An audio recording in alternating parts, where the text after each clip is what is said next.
Welcome everybody to our show today. In the interview of Antonym, today we have with us a very fierce feminist poet, if I may. Her name is Hawa Nanjobe Kimbugwe, and she's from Uganda. Welcome to the interview, Hawa. We are going to Thank learn you. about your work as we speak today. But, I was reading one of your interviews, and one thing really struck me is that two factors that you kept on mentioning was one Mm, was your gender and the other was your religion, which actually plays a very important role in your thought process or your writing. So my first question to you is, how has religion been such an important part? The fact that you're a Muslim and you're proudly a Muslim, so how has it affected your thought process and writings, Hawa? mm, yeah, I talk about religion and women because I happen to come from, okay, fall in both social classes because I believe they are classes. And these classes have been marginalized, and the reason why they are is not like no one says it. But the thing is, is the Islamophobia affects even Muslims that are not terrorists and Muslims that are not victims of all the things that they are allegedly said to be or to represent. And Right. why I feel this way, it's because, like, if for example, now let me give an example of Uganda. If Kony recruits people or bombs a place, they will not say the Catholics bombed the place or the Catholics are terrorists or the Christians are terrorists. But if one or two Muslims bomb a place, they'll say, okay, Muslims are terrorists. I don't know why it will just the Muslims are always generalized. Yet I feel like they should be like every individual represents themselves. And much as we are Muslims, we may not follow Islam the way the Islamic teachings, the way they have been written or scripted. And that Right. means people should differentiate between the two, but they don't. So when they generalize, they always tell generalize, and that affects them. Okay, that has affected me as a poet because when I Okay. reach somewhere to perform, sometimes they're going to tell you, like, why don't you take off your headscarf? And I'm like, what's my headscarf done? Like, Yeah. it has nothing to do, like the way I'm dressed has nothing to do with what I'm going to present. And if I don't mind anyone wearing whatever they are wearing, as long as you're comfortable in your dress, then so be it. So it has affected me like this in so many places. And I remember when I was 17 years old, it's the first time I experienced this because I was performing at a conference, and this entire time people were all over my dressing, and I kept on wondering why. But then over time, when I got to know more, I learned that there is Islamophobia. No one knows the roots. It's just there. It's in the media. It's in the media. Like I Right. told you how it's generalized. So I've faced challenges because of being Muslim. But I stand by it. Yeah, I mean, you should. And I'm so sorry that, you have to go through all of this. And for a 17-year-old, that's actually too much to bear because firstly, you can choose your religion, but then that's something very alarming that you said that Muslims are generalized. Muslims are misunderstood, right? So same with women, and you're both, so you're a Muslim female. That must be like a, I'm sorry to use this word, it shouldn't be, but unfortunately it's a double burden for most Muslim women. So you're actually going out of your way and you're doing a lot of powerful work. So that brings me to my second question, that another grossly misunderstood term is feminism. So, feminism is not understood by people, but they proclaim to be feminists. A lot of people proclaim to be feminists, but they don't understand what they are actually fighting for. So, who better to actually educate us a little about feminism than you today, Hawa? Could you tell us what feminism actually represents? Okay, I hope my interpretation is not overrated, but I It'll be perceive. better than any of us, I'm sure. It'll be better than any of us who are watching, I'm sure. So, please. Yeah. I perceive feminism to be women liberation of women. And I perceive it this way because coming from a society rooted in patriarchy, I think we all know what patriarchy is. Coming from a society that's rooted in patriarchy, so many things have been normalized, Right. both like in all structures, in the religious structure, in the social Absolutely. structure, in the cultural Absolutely. structure. And since they are normalized, women tend to fall victims of so many things simply because they fall in a certain religion or a certain culture or a certain social structure. And now I believe feminism is to help these women liberate themselves from certain things from certain structures that victimize them. So they end up doing certain things or not wanting to achieve certain things because they'll be thought of as being too much. Or Right. Right. and yet when a man does exactly the same thing, they're not being too much. They are not being too much. They're just being human. Like, it's just being. So I feel like if a woman wants to do whatever they want to do, let them do it. It does not make them less of a woman if they became an engineer or a poet or I don't know. So also the media kind of puts women out there like they are sexual objects, so they are very objectified. Absolutely. Like we see this in movies and in music videos, which I Yeah. also feel like unless the person wants to, if they are willing to, let Yeah. them do what they want. It's their life, yeah.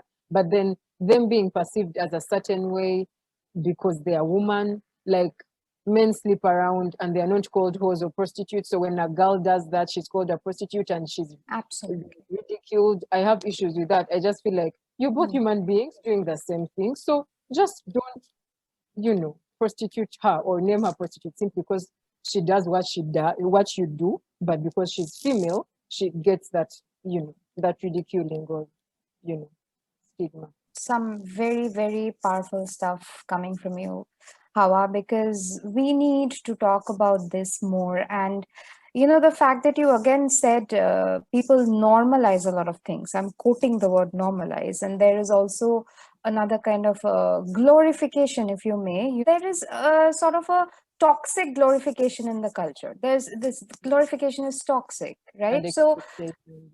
yeah, absolutely. So, I was wondering whether I read some of your work and it's brilliant. And I was wondering whether these issues, they have definitely haunted you. Otherwise, they would not have been reflected in your work. But I still want to know how feminism, impacts your writings. How has it impacted your writing? So much of normalization or toxic glorification that goes on. So, yeah, how has it featured in your poetry? Okay. How it has featured in Islam, there is a hadith. Hadith is, I think, narrations from the prophets that says that if you hate something, you have to address it in three ways. And the first one is either you do action, like you remove it by your hands, you get it that and remove it by your hands. The Hmm. second is you Hmm. speak about it or against it. And the third is you keep quiet and hate it internally, but that's the weakest of faith. Like, that's the weakest of faith. So now, since I can only do so much, I choose to do number two. That's brilliant. Yeah, I choose to That's do a number wonderful two. way that you put it. Yeah, because I believe, like, so many, even the women that do not talk about it or that do not act against it are actually not happy about it. True. And so I use this in my poetry to actually talk about some of these things so that some people could actually get empowered to probably stand up for themselves or get inspired to act against it or do something about it in their power. I don't expect everyone to do what I do. I just expect them to get inspired and do what they can do in their power to liberate themselves. So That's some may that's change mindsets. They may change mindsets and know, like, okay, this has been normalized, but it's not normal. I'm not going to live my life because this is what is because society expects this of me. I'm going to live my life. Okay, if you want to live an impactful life, I want to live an impactful life because I believe this is what is right, or this is what makes me happy, and I cause no harm to another person, regardless of whether they are Right. male or female. So that's why it creeps up often, because I feel like, Martin, I think it's Martin Luther King. Martin Luther King said that there comes a point in time when silence is betrayal. So we all just can't keep quiet. Because silence never Brilliant. favors the oppressor. I mean, never favors the oppressed. It always favors the oppressor. And since in this case, the marginalized group is women, they will always be oppressed if they are quiet about it. Absolutely. And, since silence is betrayal, like since people who are silent kind of are enablers of the oppressors, I believe so. Yeah. So we need your work to reach areas where people are actually silent. So that brings me to my next question, that you write in both English and your native language. But when you are writing in your native language, Hawa, it becomes a little difficult for your international audience to get the essence of it or to understand the meaning. Forget about getting the essence, they wouldn't understand maybe half of what you want to say. So I've also watched you perform some of your poetry. And do you think that this performance, when you're performing your work, does it kind of overcome this obstacle? Does it reach your international audience? Does it convey what you're wanting to kind of convey through your native language? Does performance poetry help your agenda of spreading the word, creating awareness? Okay, that's a very good question. I didn't see this question coming. But yeah, that's a nice intrigue. I write in both Luganda and English because there is something with being indigenous. Like back at home, like people who listen to your Luganda poetry. Now my poetry varies. Some of it is social consciousness, some of it is love, some of it is humanity. And then there are those things that will just bring out the imagery or the metaphor in your native language, which people will relate to. Now, Right.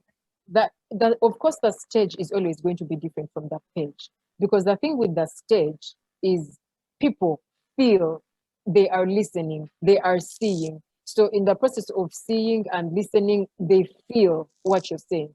So chances of a person seeing a performance that is not in a language they understand, Right. like they will better feel it or relate with it because of what they are seeing. Like how we enjoy Nigerian music without even understanding the lyrics. It's True. because probably there's something with the wordplay and something that gets you in the groove. So that's what happens with my native language. Like people will understand it on stage better than on the page, because of course on the page you have to have known the language. So, but also mostly most of the poetry that I write in my native language, I've had to translate to English English. because some people would prefer or demand to actually read the poem in a language they can understand, and some poems have been mixed. If like some poems have been mixed, like there are poems where I write both English and Luganda, like a line in English, a line in Luganda. So there, someone, when you're following the terrain on the page, someone will actually understand. But performance usually ticks both. Of course, it will tick more for a person who understands the language. It will hit Right. more, but it does not do that bad to a person who doesn't understand the native language. Okay. So as an audience, since I don't understand your native language, I understood your performance poetry, to be very honest. Anga yakukyawa manya nti yatandikira kunze. Kama dunia imekuchukia jua natangulia na mimi. If this world hates you, know that it hated me first. Prized out of me its trust, so never do I quench my thirst.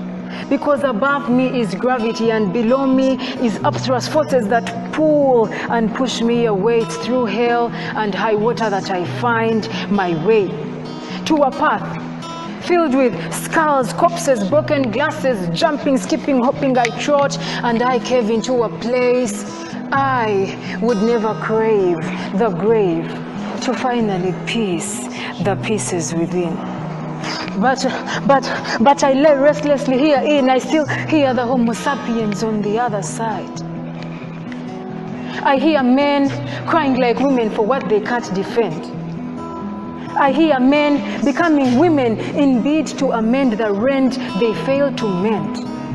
I envision them walking with fine eyes covered with nets, pockets full of pistols filled with bullets, hats out of their thoracic cavities, heads raised high on top of their necks, fingers pulling triggers, their feet trembling on their heels, tiptoeing.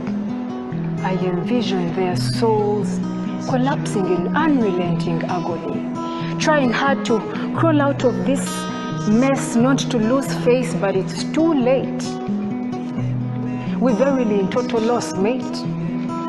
Innocent people lose lives to calamities so artificial, guilty ones acting superficial. I'm compelled to ask myself, what is this? What is this? What happened to Shalom, where harmony and laughter were louder than silence? But now life is worse than a death sentence. We live but as survivors, existing only because Libya, Syria, Palestine, Iraq are not our residences. All we do is tweet and Facebook about their occupants' incidences and still remain with the moral audacity to introduce ourselves as human beings. I guess this is what they mean when they say there is a difference between a human being and being human. What happened to Mirembe? Why we were more concerned about the neighbor next door than owning Versace's and I really loved it, right? And I watched it, I really loved it. And so I thought that, when you just now said that sometimes you have to write a line in English and then the one in your native, and you go about translating your work. So when as a poet you are translating your work, let's face it, the kind of sweetness of feeling that you have in your mother language, that might not transcend 100% into the translation. So does it ever happen with you, like you feel like you're losing the essence of what you want to say whenever you are switching to the so-called global language of English? I hear that's so cold. It is the global language.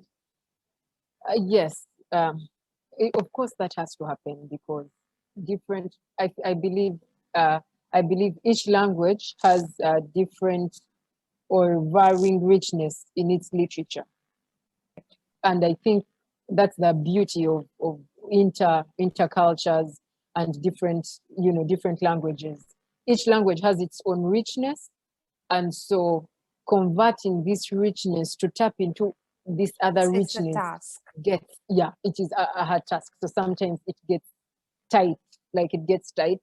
However, better have a loaf than no bread. Yes. So Yeah, translating it to a point where doing your best to translate it to a point where a reader understands it in the language they're thinking is good, because at least they'll get something. And much as I perform poetry, I appreciate the fact that the audiences are going to be different. Like, how there is auditory learners and visual learners and kinesthetic. Some people will prefer to read. Some people will prefer the page to the stage. Other people will prefer the stage to the page. So while I cannot commit to setting out to only performing, because there is always people who would prefer to read. So if I'm meant to translate it to those texts, I would put in effort to do so, to help those people. And not only even in English, even in other languages, if I had to, I would. Yeah, because that's how you spread the gospel. I totally understand. And I think we should salute you for the kind of work that you are not only doing in your native language for your community, but you're actually reaching out to different parts of the world who are in denial. people are absolutely in denial, when it comes to the fact that women are oppressed. They might just say that, yes, they are the weaker sex, but then they'll get back to oppressing the women in ways they might not also be aware of. So Yeah. my next question to you is then, you have spoken about how you have been affected by religion. You have spoken about how you've been affected as a woman, and so you've learned a lot. You've had a lot of obstacles in your way. But if you look at the positives, then what inspires you when you write? What or who, or it can be anything. So what is your inspiration? That's a tough question. That's a very tough question. I really wish I had a one-way answer, like it's this, but I don't, unfortunately. I recently discovered or realized, Mm. discovery sounds arbitrary. You've always been, you just didn't know. So maybe I realized I'm an empath, and being an empath is, I mean, I tend to walk in people's shoes, whether they Mm. fit or they don't fit. And I don't, it's not in my control. That's the thing. Like I naturally, it's not in my control. So the things that inspire me are going to come from so many things. Right. If I'm writing a love poem, it may come from the love I envision, how I would want love to be, how vulnerable I would want it to be, and how realistic. And I'll also try to subtract all these things that people have baptized love to be, or the way they treat it. So it will inspire me from that point, and I'll write that. I'll put feminism in my works because, yeah, and for the women aspect in my poetry, or the feminine aspect, the feminism aspect, it's because I'm not married. So some of these challenges I may not face in person, but Right. I feel them because I see them happening to women, and I'm like, okay, I have issues with this is not right. And not because I believe I'm better than them, or the best, or the one who has to say this is right and this is not right, but because I just feel like, on human level, like the bare minimum of humanity should not Right. accommodate that. And usually the people doing them to these women wouldn't even tolerate or accommodate the things they are doing themselves. So why are they doing it? So I'll talk about it. And if I've experienced something that has to be addressed, I'll write about it. So my inspiration will always vary. Mm. There are going to be good days, there are going to be bad days, there are going to be sad scenes, like scenarios, and there are going to be happy scenarios. So I'll write, I'll put it in words. That's wonderful. That's wonderful. Not everybody has that capacity, Hawa, to express what they see or feel, because not everybody is gifted with the, rather gift of expression. You have gotten the gift of expression, and I can't think of a better way that, you could utilize it. But there is something else that I also read about you. If I'm not wrong, are you a dietitian by profession? Are you a Where nutritionist? did you get that from? The internet is a dark place, my dear. The internet is a very The internet dark is a man. place. The internet is So, a rumor monger. yeah. Yes, I did nutrition. I'm a nutritionist or dietitian by profession. It's what I studied at uni. So, not only are you working on feminism, not only are you working on kind of revolting around Islamophobia, but I'm sure with your nutritional aspects, you also have kind of very powerful notions about where the balance of nutrition and where the problem of malnutrition lies, because I'm sure most of the countries, like at least India still fights a lot of malnutrition and malnourishment. So I'm not going to drive down that path because I'm not too well versed with nutrition. But my question to you is, you are a dietitian by profession, and also you're a performer, you're a poet, you're a fierce feminine poet. And in a world that is so patriarchal and so run by the men, how difficult is it to hold your own, Hawa, in this world? How difficult is it? Do you kind of lose it sometimes, or what happens? Wow. Okay. your questions. Whoa, they are mind-blowing, tough and all, but does it get difficult? It must be very Now, difficult for you. it has reached a point in time when it's not difficult for me, but I think it's been a process and maybe I've made progress. And it's the compound effect. Like the compound effect is like the small choices that you make over time, like continuously with time, are the ones that appear to be either huge successes or huge failures that seem to have appeared that seem to have happened overnight. And I was reading the Compound Effect recently. It's a book by Darren Hardy. I think everyone should read that book. It talks about that certain, like where you arrive at anywhere you are in life, in all aspects, whether family wise, like marriage wise, in at work, or as a nutritionist or as a poet, are things that seem to probably have happened overnight, but they take time. And Right. I feel like every human being needs self-discovery, but I think women need it more because they are already in a society that will never defend them in case of anything. And I've seen this in so many books, like in Born a Crime, when Trevor Noah talks about how his mom is shot twice, and he ends the book by saying he is still roaming. The person that shot her husband, is still roaming on the South African streets, and no justice was taken because every time she went to police, they never worked on her, they kept on taking her back. It's going to be Right. tough, but what leads to the resilience is you understanding who you are and what you stand for. And this comes from, like, I don't compare myself to people. If something affects me, I'll own it. I'll be like, okay, this situation is affecting me this way. So how am I going to cope with this situation? So Right. naturally, as human beings, we adapt. So I'm going to create mechanisms to cope with it without causing harm, because I don't believe in vengeance. I don't believe in revenge. And this situation could be caused by either circumstances, experiences, or a person or people. So Right. I see how to deal with the situation peacefully. And I'm happy that right now I've actually reached a point in my life where, like, nothing can really put me down, like, for like Brilliant. a week or a month or a year. Like, yes, today I'll be like, okay, today hasn't been good, or this did this, but I'll get back. Like, if I fall Oh, down 8 that's times, I'll get up 9, because brilliant. I know, like, no, this is this.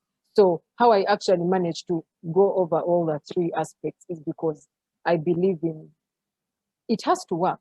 And if it doesn't, it's still my fault. Like, I don't like playing the blame game. So if Right. it happens, it's either up to me, or if it doesn't, it's up to me. I'll take full accountability for both the actions and inactions. Wow, Hawa, that's a lesson that I'm taking home today for sure, because there's no point absolutely blaming the other side. You are ultimately responsible for your own actions, or at least in a situation that you will land up in. And while that's a very privileged thing to say, I also believe that sometimes it does matter how much of initiative you are taking to come out of your own problem, and the grit and the determination that you have shown and shown us in the last part of your interview. I think that's a lesson for everybody, because it's very powerful when you say that you refuse to let things affect you, and you hold 100% accountability of the things which are happening to you. That's brilliant. Yeah. Thank you for teaching us that, Hawa. So, like I was saying, Hawa, we have reached almost the end of our interview, and thank you, first of all. It's been lovely speaking to you, and I think it's worthy mentioning here that the kind of work that I also do is related to empowerment of women. And empowerment is also very misunderstood in this world, let me tell you. People don't understand the concept of empowerment of women here. So we have to spend a lot of time making people understand what is the kind of work that we want to do.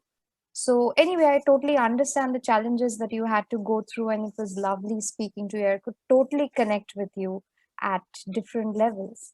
So before signing off, I was wondering if you would like to perform something for us. And I can't choose from one of your work; it won't be justice doing your work. So it'll be wonderful if you could choose any poem and just